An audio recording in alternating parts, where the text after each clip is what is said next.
ਪਿਆਰੀ ਸਾਧ ਸੰਗਤ ਜੀਓ, ਧੰਨ ਧੰਨ ਸ੍ਰੀ ਗੁਰੂ ਨਾਨਕ ਦੇਵ ਜੀ ਮਹਾਰਾਜ ਜੀ ਨੇ ਆਪਣੀ ਪਹਿਲੀ ਉਦਾਸੀ ਪੂਰਬ ਦਿਸ਼ਾ ਵੱਲ ਕੀਤੀ। ਭਾਈ ਲਾਲੋ ਜੀ ਪਾਸ ਏਮਨਾਬਾਦ 14 ਸਾਲ ਸੁਲਤਾਨਪੁਰ ਲੋਧੀ ਨਿਵਾਸ ਕਰਕੇ ਆਪ ਜੀ ਆਪਣੇ ਸਭ ਪਰਿਵਾਰ, ਭੈਣ ਭਰਾਵਾਂ ਅਤੇ ਸੱਸ ਸਹੁਰੇ ਨੂੰ ਥਾਂ ਪਰ ਥਾਂ ਉੱਤਰ ਦੇ ਕੇ ਭਾਈ ਮਰਦਾਨੇ ਨੂੰ ਨਾਲ ਲੈ ਕੇ ਚੱਲ ਪਏ। ਗੋਇੰਦਵਾਲ ਤੋਂ ਬਿਆਸਾ ਨਦੀ ਨੂੰ ਪਾਰ ਕਰਕੇ ਰਸਤੇ ਵਿੱਚ ਕਈ ਨਗਰਾਂ ਦੇ ਲੋਕਾਂ ਨੂੰ ਸਤਨਾਮ ਦਾ ਉਪਦੇਸ਼ ਦਿੰਦੇ ਹੋਏ ਆਪ ਜੀ ਲਾਹੌਰ ਤੋਂ ਹੋ ਕੇ ਏਮਨਾਬਾਦ ਆਪਣੇ ਇੱਕ ਪੁਰਾਤਨ ਮੇਲੀ ਭਾਈ ਲਾਲੋ ਪਾਸ ਚਲੇ ਗਏ। ਭਾਈ ਲਾਲੋ ਨੇ ਆਪ ਜੀ ਦੀ ਬੜੇ ਪ੍ਰੇਮ ਤੇ ਸ਼ਰਧਾ ਨਾਲ ਸੇਵਾ ਕਰਕੇ ਕੁਝ ਦਿਨ ਆਪਣੇ ਪਾਸ ਹੀ ਤੁਹਾਨੂੰ ਰੱਖਿਆ। ਮਲਕ ਭਾਗੋ ਦਾ ਬ੍ਰਹਮ ਭੋਜ ਅਤੇ ਉਸ ਨੂੰ ਉਪਦੇਸ਼। ਇਸ ਸਮੇਂ ਏਮਨਾਬਾਦ ਦੇ ਹਾਕਮ ਮਲਕ ਭਾਗੋ ਨੇ ਬ੍ਰਹਮ ਭੋਜ ਕਰਕੇ ਸਭ ਖੱਤਰੀਆਂ, ਬ੍ਰਾਹਮਣਾਂ ਅਤੇ ਸਾਧੂ ਤਥਾ ਫਕੀਰਾਂ ਅਤੇ ਨਗਰ ਵਾਸੀਆਂ ਨੂੰ ਸੱਦਿਆ। ਮਲਕ ਦੇ ਸੱਦੇ ਉੱਤੇ ਸਭ ਨੇ ਪਹੁੰਚ ਕੇ ਭੋਜਨ ਛਕਿਆ, ਪਰ ਇੱਕ ਕੇਵਲ ਧੰਨ ਸ੍ਰੀ ਗੁਰੂ ਨਾਨਕ ਦੇਵ ਜੀ ਭੋਜਨ ਛਕਣ ਨਾ ਗਏ। ਜਦ ਮਲਕ ਨੂੰ ਪਤਾ ਲੱਗਾ ਕਿ ਇੱਕ ਤਪਾ ਸਾਧੂ ਆਪ ਜੀ ਦੇ ਸੱਦੇ ਉੱਤੇ ਨਹੀਂ ਆਇਆ, ਤਾਂ ਉਸਨੇ ਬੜੇ ਕ੍ਰੋਧ ਨਾਲ ਗੁਰੂ ਜੀ ਨੂੰ ਸੱਦ ਕੇ ਬ੍ਰਹਮ ਭੋਜ ਉੱਤੇ ਨਾ ਆਉਣ ਦਾ ਕਾਰਨ ਪੁੱਛਿਆ। ਗੁਰੂ ਜੀ ਨੇ ਕਿਹਾ, ਭਾਈ ਲਾਲੋ ਦੀ ਹੱਕ ਹਲਾਲ ਦੀ ਕਿਰਤ ਦੀ ਕਮਾਈ ਦਾ ਭੋਜਨ ਦੁੱਧ ਸਮਾਨ ਹੈ, ਪਰ ਤੇਰੀ ਜ਼ੋਰ ਜ਼ੁਲਮ ਦੀ ਕਮਾਈ ਨਾਲ ਤਿਆਰ ਕੀਤਾ ਹੋਇਆ ਖੀਰ ਤੇ ਮਹਲ ਪੂੜੇ ਆਦਿ ਭੋਜਨ ਸਭ ਲਹੂ ਸਮਾਨ ਹੈ। ਦੁੱਧ ਨੂੰ ਛੱਡ ਕੇ ਕੋਈ ਵੀ ਸੂਝ-ਬੂਝ ਵਾਲਾ ਲਹੂ ਨਹੀਂ ਪੀਂਦਾ। ਮਲਕ ਨੇ ਕਿਹਾ, ਇਸ ਗੱਲ ਦਾ ਸਬੂਤ ਦਿਓ ਕਿ ਮੇਰਾ ਭੋਜਨ ਲਹੂ ਸਮਾਨ ਹੈ ਤੇ ਭਾਈ ਲਾਲੋ ਸੂਦਰ ਦਾ ਭੋਜਨ ਦੁੱਧ ਸਮਾਨ। ਤਦ ਗੁਰੂ ਜੀ ਨੇ ਭਾਈ ਲਾਲੋ ਦੀ ਰੋਟੀ ਦਾ ਟੁਕੜਾ ਸੱਜੇ ਹੱਥ ਵਿੱਚ ਅਤੇ ਮਲਕ ਭਾਗੋ ਦੇ ਬਹੁਤ ਪ੍ਰਕਾਰ ਦੇ ਭੋਜਨ ਮੰਗਵਾ ਕੇ ਖੱਬੇ ਹੱਥ ਵਿੱਚ ਫੜ ਕੇ ਦੋਹਾਂ ਮੁੱਠਾਂ ਨੂੰ ਜ਼ੋਰ ਦੀ ਨਾਲ ਕੁੱਟਿਆ, ਤਾਂ ਲਾਲੋ ਦੇ ਟੁਕੜੇ ਵਿੱਚੋਂ ਦੁੱਧ ਦੇ ਅਤੇ ਮਲਕ ਭਾਗੋ ਦੇ ਭੋਜਨ ਵਿੱਚੋਂ ਲਹੂ ਦੇ ਤੁਪਕੇ ਡਿੱਗੇ। ਗੁਰੂ ਜੀ ਦੀ ਇਸ ਦੈਵੀ ਸ਼ਕਤੀ ਨੂੰ ਵੇਖ ਕੇ ਸਾਰੀ ਸਭਾ ਹੈਰਾਨ ਹੋ ਗਈ ਅਤੇ ਮਲਕ ਭਾਗੋ ਨੇ ਮਨ ਵਿੱਚ ਬਹੁਤ ਪਛਤਾਨ ਹੋ ਕੇ ਗੁਰੂ ਜੀ ਤੋਂ ਮਾफ़ੀ ਮੰਗੀ ਅਤੇ ਅੱਗੇ ਤੋਂ ਨੇਕ ਕਮਾਈ ਕਰਨ ਦਾ ਨਿਸ਼ਚਾ ਦਿਵਾਇਆ। ਏਮਨਾਬਾਦ ਦੇ ਖਾਨ ਦਾ ਲੜਕਾ ਬਿਮਾਰ ਹੋਣਾ। ਏਮਨਾਬਾਦ ਵਿੱਚ ਇੱਕ ਨਵਾਬ ਖਾਨ ਰਹਿੰਦਾ ਸੀ। ਉਸ ਦਾ ਪੁੱਤਰ ਬਿਮਾਰ ਹੋ ਗਿਆ। ਜਦ ਉਸ ਨੂੰ ਕਿਸੇ ਤਰ੍ਹਾਂ ਦੀ ਦਵਾ ਦਾਰੂ ਨਾਲ ਆਰਾਮ ਨਾ ਆਇਆ, ਤਾਂ ਉਸ ਨੂੰ ਮਲਕ ਨੇ ਦੱਸਿਆ ਕਿ ਇੱਥੇ ਇੱਕ ਨਾਨਕ ਤਪਾ ਰਹਿੰਦਾ ਹੈ, ਉਸ ਨੂੰ ਸੱਦ ਕੇ ਲੜਕੇ ਨੂੰ ਵਿਖਾਓ। ਉਹ ਕਾਮਲ ਫਕੀਰ ਹੈ, ਲੜਕਾ ਜ਼ਰੂਰ ਰਾਜੀ ਹੋ ਜਾਵੇਗਾ। ਖਾਨ ਨੇ ਗੁਰੂ ਜੀ ਨੂੰ ਸੱਦ ਕੇ ਆਖਿਆ ਕਿ ਮੇਰੇ ਇਸ ਬਿਮਾਰ ਲੜਕੇ ਨੂੰ ਆਪਣੀ ਦੁਆ ਆਸ਼ੀਰਵਾਦ ਨਾਲ ਰਾਜੀ ਕਰ ਦਿਓ, ਪਰ ਜੇ ਨਾ ਕਰੋਗੇ ਤਾਂ ਤੁਹਾਨੂੰ ਉਮਰ ਭਰ ਕੈਦ ਕਰ ਦਿਆਂਗਾ। ਖਾਨ ਦੀ ਇਹ ਗੱਲ ਸੁਣ ਕੇ ਗੁਰੂ ਜੀ ਨੇ ਸੁਭਾਵਿਕ ਹੀ ਕਿਹਾ ਕਿ ਹੇ ਖਾਨ, ਜਿਸ ਪੁੱਤਰ ਵਾਸਤੇ ਤੂੰ ਸਾਨੂੰ ਕੈਦ ਕਰਨ ਵਾਸਤੇ ਆਖ ਰਿਹਾ ਹੈ, ਉਹ ਤਾਂ ਜੰਮਪੁਰੀ ਵੀ ਪਹੁੰਚ ਗਿਆ ਹੈ। ਇਹ ਖਬਰ ਸੁਣ ਕੇ ਖਾਨ ਵਿਆਕੁਲ ਹੋ ਕੇ ਰੋਣ ਕੁਰਲਾਉਣ ਲੱਗ ਪਿਆ ਅਤੇ ਗੁਰੂ ਜੀ ਉੱਠ ਕੇ ਆਪਣੇ ਤਪ ਸਥਾਨਾਂ 'ਤੇ ਆ ਗਏ। ਗੁਰੂ ਜੀ ਨੇ ਤਲਵੰਡੀ ਜਾਣਾ। ਇਸ ਤਰ੍ਹਾਂ ਹੀ ਰੋੜਾਂ ਦੀ ਵਿਛਾਈ ਉੱਤੇ ਤਪ ਅਤੇ ਭੁੱਲੇ ਭਟਕਿਆਂ ਨੂੰ ਉਪਦੇਸ਼ ਕਰਦਿਆਂ ਜਦ ਕੁਝ ਸਮਾਂ ਬਤੀਤ ਹੋ ਗਿਆ, ਤਾਂ ਇੱਕ ਦਿਨ ਅਚਾਨਕ ਹੀ ਭਾਈ ਲਾਲੋ ਨੂੰ ਕਿਹਾ ਕਿ ਸਾਨੂੰ ਰਾਏ ਬੁਲਾਰ ਯਾਦ ਕਰ ਰਿਹਾ ਹੈ।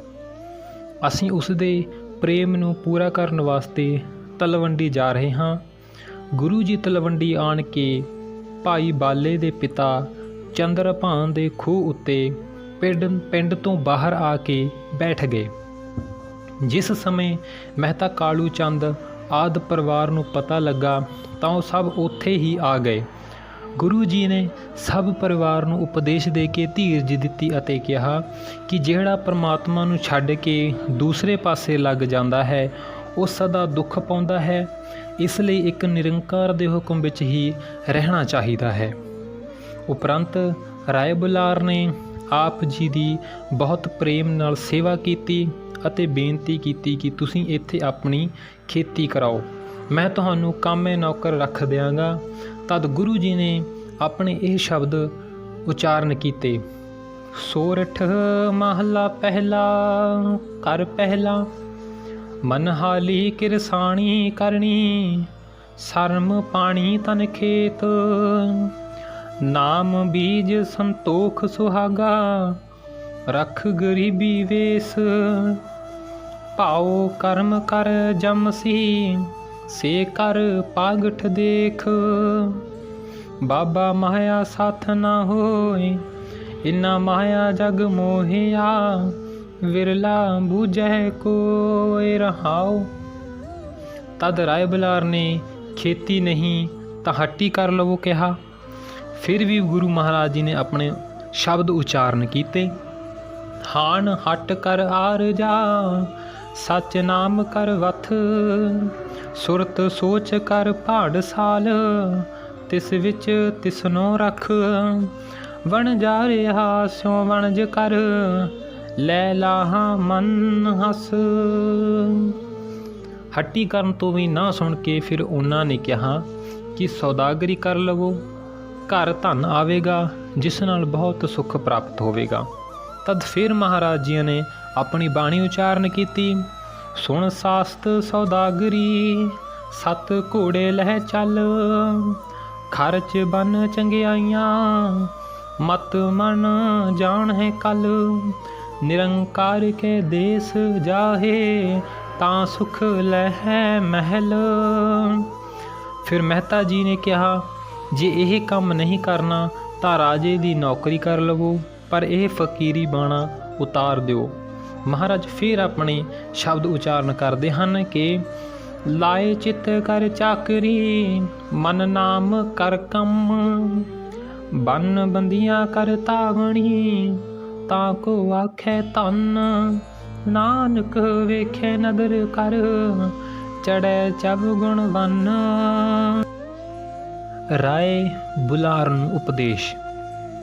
ਇਹ ਉੱਤਰ ਸੁਣ ਕੇ ਜਦ ਸਭ ਚੁੱਪ ਹੋ ਗਏ ਤਾਂ ਰਾਏ ਬੁਲਾਰ ਨੇ ਕਿਹਾ ਕਿ ਹੁਣ ਮੈਨੂੰ ਆਪਣਾ ਅੰਤ ਸਮਾਂ ਨੇੜੇ ਜਾਪਦਾ ਹੈ, ਆਪ ਕਿਰਪਾ ਕਰਕੇ ਐਸਾ ਗਿਆਨ ਉਪਦੇਸ਼ ਦਿਓ ਜਿਸ ਨਾਲ ਮੇਰਾ ਜਨਮ ਮਰਨ ਮਿਟ ਜਾਵੇ।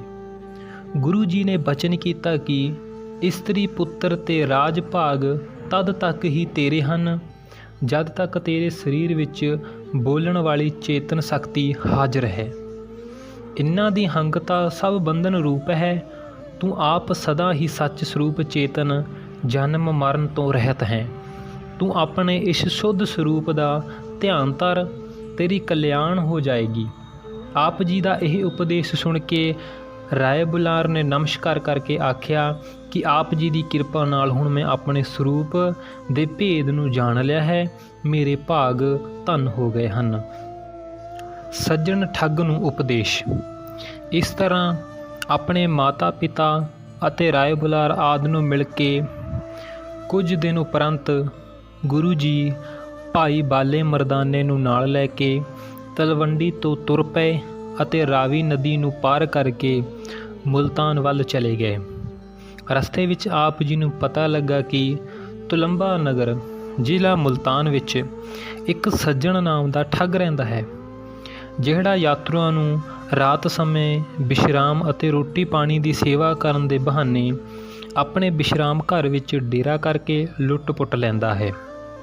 ਉਸ ਦਾ ਇਹ ਭੈੜਾ ਕਰਮ ਸੁਣ ਕੇ ਗੁਰੂ ਜੀ ਬਾਲੇ ਮਰਦਾਨੇ ਨਾਲ ਉਸ ਨੂੰ ਸਿੱਧੇ ਰਸਤੇ ਪਾਉਣ ਵਾਸਤੇ ਉਸ ਦੇ ਪਾਸ ਚਲੇ ਗਏ ਅਤੇ ਉਸ ਦੇ ਨੀਚਾ ਵਾਲੇ ਹਾਵ ਭਾਵ ਵੇਖ ਕੇ ਗੁਰੂ ਜੀ ਨੇ ਉਸ ਨੂੰ ਬੁਰੇ ਕੰਮਾਂ ਤੋਂ ਹਟਾਉਣ ਵਾਸਤੇ ਇਹ ਸ਼ਬਦ ਉਚਾਰਨ ਕੀਤੇ ਕਿ ਸੂਹੀ ਮਹਲਾ ਪਹਿਲਾ ਘਰ ਛੇਵਾਂ, ਉਜਲ ਕਹਿਆ ਚਿਲਕਣਾ ਕੋਟ ਮਕਾਲੜੀ ਮਸ, ਧੋਤਿਆ ਝੂਠ ਨ ਉਤਰੈ ਜੇ ਸੋ ਧੋਵਾ ਤਿਸ, ਸੱਜਣ ਸਹੀ ਨਾਲ ਮੈਂ ਚਲਦਿਆਂ ਨਾਲ ਚਲਨ, जिथे लेखा मंगीऐ तिथे खड़े दिसन रहाओ। कोठे मंडप माड़िया पास हो चित वियाहा। टठिया कम न आवणी विचों सखणिया। नानक नाम समाल तू बदा छुट है जित। इस शब्द का भाव अर्थ समझ के सज्जण ठग गुरु जी दे पैरी पै गया ਅਤੇ ਅੱਗੇ ਤੋਂ ਲੋਕਾਂ ਨੂੰ ਠੱਗਣ ਦਾ ਕਰਮ ਤਿਆਗ ਕੇ ਗੁਰੂ ਜੀ ਦਾ ਸਿੱਖ ਬਣ ਗਿਆ। ਗੁਰੂ ਜੀ ਨੇ ਇੱਥੇ ਸਤਸੰਗ ਕਰਨ ਵਾਸਤੇ ਧਰਮਸ਼ਾਲਾ ਬਣਵਾਈ ਅਤੇ ਉਸ ਨੂੰ ਕਿਹਾ ਕਿ ਨੇਕ ਕਮਾਈ ਕਰਨੀ ਅਤੇ ਸਤਸੰਗ ਕਰਨਾ। ਕੁਰੂਕਸ਼ੇਤਰ ਸੂਰਜ ਗ੍ਰਹਿਣ। ਸੱਜਣ ਠੱਗ ਨੂੰ ਸੱਚਾ ਬਣਾ ਕੇ ਸ੍ਰੀ ਗੁਰੂ ਨਾਨਕ ਦੇਵ ਜੀ ਪਾਕਪਟਨ ਸ਼ੇਖ ਬ੍ਰਹਮ ਨਾਲ ਆਤਮ ਗਿਆਨ ਦੀ ਚਰਚਾ ਕਰਕੇ ਕੁਰੂਕਸ਼ੇਤਰ ਪਹੁੰਚ ਗਏ। ਉਸ ਸਮੇਂ ਉੱਥੇ ਸੂਰਜ ਗ੍ਰਹਿਣ ਦਾ ਮੇਲਾ ਸੀ, ਜਿਸ ਕਰਕੇ ਲੋਕ ਦੂਰ ਦੂਰ ਤੋਂ ਆਏ ਹੋਏ ਸਨ। ਗੁਰੂ ਜੀ ਵੀ ਉੱਥੇ ਇੱਕ ਸੁਨਿਹਿਤ ਸਰੋਵਰ ਦੇ ਪਾਰਲੇ ਕਿਨਾਰੇ ਡੇਰਾ ਲਾ ਕੇ ਬੈਠ ਗਏ। ਇੱਕ ਰਾਜਕੁਮਾਰ ਜੋ ਹਿਰਨ ਦਾ ਸ਼ਿਕਾਰ ਕਰਕੇ ਆ ਰਿਹਾ ਸੀ, ਉਸਨੇ ਆਪਣਾ ਸ਼ਿਕਾਰ ਗੁਰੂ ਜੀ ਦੀ ਭੇਟਾ ਕਰ ਦਿੱਤਾ ਕਿ ਇਸ ਦਾ ਮਿਰਗਾਨ ਆਪਣੇ ਆਸਣ ਵਾਸਤੇ ਬਣਵਾ ਲੈਣਾ। ਪਰ ਗੁਰੂ ਜੀ ਨੇ ਆਪਣੇ ਸੱਚੇ ਮਿਸ਼ਨ ਦੇ ਪ੍ਰਚਾਰ ਵਾਸਤੇ ਉਸ ਹਿਰਨ ਨੂੰ ਦੇਗ ਵਿੱਚ ਪਾ ਕੇ ਰਿੱਝਣਾ ਰੱਖ ਦਿੱਤਾ। ਉੱਧਰੋਂ ਜਦ ਸੂਰਜ ਗ੍ਰਹਿਣ ਦਾ ਸਮਾਂ ਹੋ ਗਿਆ ਤਾਂ ਲੋਕ ਅੱਗ ਉੱਤੇ ਕੋਈ ਚੀਜ਼ ਰਿੱਝਦੀ ਵੇਖ ਕੇ ਇਕੱਠੇ ਹੋ ਗਏ। ਨਾਨੂ ਪੰਡਤ ਜੋ ਉਹਨਾਂ ਦੀ ਅਗਵਾਈ ਕਰ ਰਿਹਾ ਸੀ, ਉਸਨੇ ਗੁਰੂ ਜੀ ਨੂੰ ਕਈ ਪ੍ਰਕਾਰ ਦੇ ਪ੍ਰਸ਼ਨ ਕੀਤੇ ਕਿ ਆਪ ਜੀ ਦਾ ਸਾਧੂ ਧਰਮ ਹੈ ਅਤੇ ਇਸ ਸੂਰਜ ਗ੍ਰਹਿਣ ਦੇ ਪਵਿੱਤਰ ਸਮੇਂ ਤੁਸਾਂ ਇਹ ਮਾਸ ਜੈਸੀ ਨਖਿੱਧ ਚੀਜ਼ ਕਿਉਂ ਅੱਗ ਉੱਤੇ ਰੱਖੀ ਹੋਈ ਹੈ। ਗੁਰੂ ਜੀ ਨੇ ਆਪਣੇ ਪੱਖ ਦੀ ਸਿੱਧੀ ਵਾਸਤੇ ਇਹ ਸ਼ਬਦ ਉਚਾਰਨ ਕੀਤੇ। ਸ਼ਲੋਕ ਮਹੱਲਾ ਪਹਿਲਾ। ਪਹਿਲਾ ਮਾਸੋ ਨਿਮਿਆ ਮਾਸੇ ਅੰਦਰ ਵਾਸ।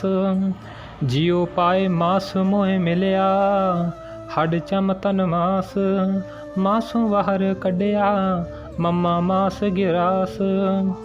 ਇਹ ਸਾਰਾ ਸ਼ਬਦ ਸੁਣ ਸਮਝ ਕੇ ਪੰਡਤ ਨਾਨੂ ਨੇ ਗੁਰੂ ਜੀ ਨੂੰ ਨਮਸਕਾਰ ਕੀਤੀ ਅਤੇ ਸਾਥੀਆਂ ਨੂੰ ਆਖਿਆ ਕਿ ਇਹ ਕਲਯੁਗ ਵਿੱਚ ਅਵਤਾਰ ਹੋ ਕੇ ਆਏ ਹਨ, ਇਹਨਾਂ ਨੂੰ ਨਮਸਕਾਰ ਕਰਨੀ ਹੀ ਬਣਦੀ ਹੈ।